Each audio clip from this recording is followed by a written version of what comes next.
Вот из этой полезной свеклы мы сегодня готовим пхали, известнейшее грузинское блюдо. Пхали можно готовить не только из свеклы. На нашем канале есть и другие рецепты пхали. Посмотрите, пожалуйста, ссылка будет в правом верхнем углу или же внизу в описании. Итак, я буду готовить пхали вот из этих 3 средних свеклы. Здесь примерно около 600 грамм. Для начала нам нужно просто ее хорошенько отварить. Свекла сварилась, еще немножечко она горячая. Дождемся, пока она остынет, затем очистим и продолжим. Вот эти вот 3 очищенные свеклы получились весом 500 грамм. Дело осталось за малым. Вот эти вот все ингредиенты, необходимые для приготовления пхали, нам нужно вместе все это измельчить. Для этого нам понадобится или кухонный комбайн, или же мясорубка. Очень просто. Я измельчу вот так, чтобы легче и быстрее все это перемешалось. Очень важный ингредиент в пхали – это грецкие орехи.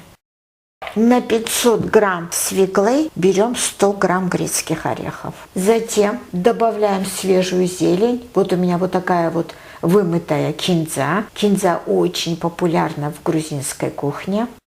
Также у меня здесь петрушка, тоже добавим ее сюда. Это по вашему вкусу, сколько петрушки и сколько кинзы вы хотите добавить. Чеснок обязательно добавляется. Небольшие зубчики, поэтому я взяла 5. А так 3-4 будет достаточно, если большие зубчики. Добавим 1 чайную ложку сухого кориандра. Красный острый перец по вкусу. Затем нужно добавить, конечно же, соль по вкусу, примерно неполную чайную ложку на эту порцию. И обязательно винный уксус сюда добавляется. Вот примерно вот такие 2 столовые ложки. Осталось это все хорошенько перемешать, и ваше пхали будет готово.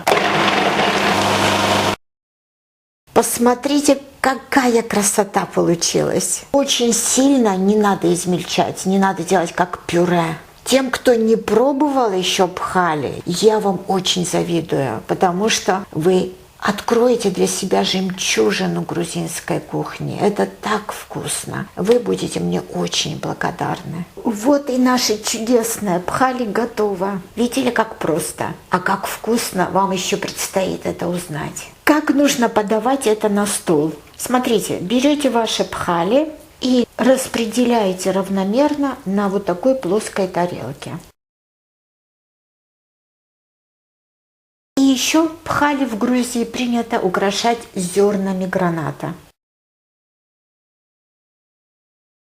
Вы увидели, как из обычной свеклы приготовить жемчужину грузинской кухни пхали. Это очень вкусно, обязательно попробуйте, я вам действительно очень рекомендую. Как это кушать? Намажьте на свежий хлеб, если у вас есть грузинский хлеб, шот-испури, например, то будет еще вкуснее. Кстати, и рецепт шот-испури есть на нашем канале. Ссылка будет внизу в описании. Посмотрите и приготовьте. Спасибо, что смотрите. Подписывайтесь на наш канал, ставьте лайки, оставляйте комментарии, делитесь со своими друзьями нашими чудесными рецептами. Мы вам будем очень благодарны.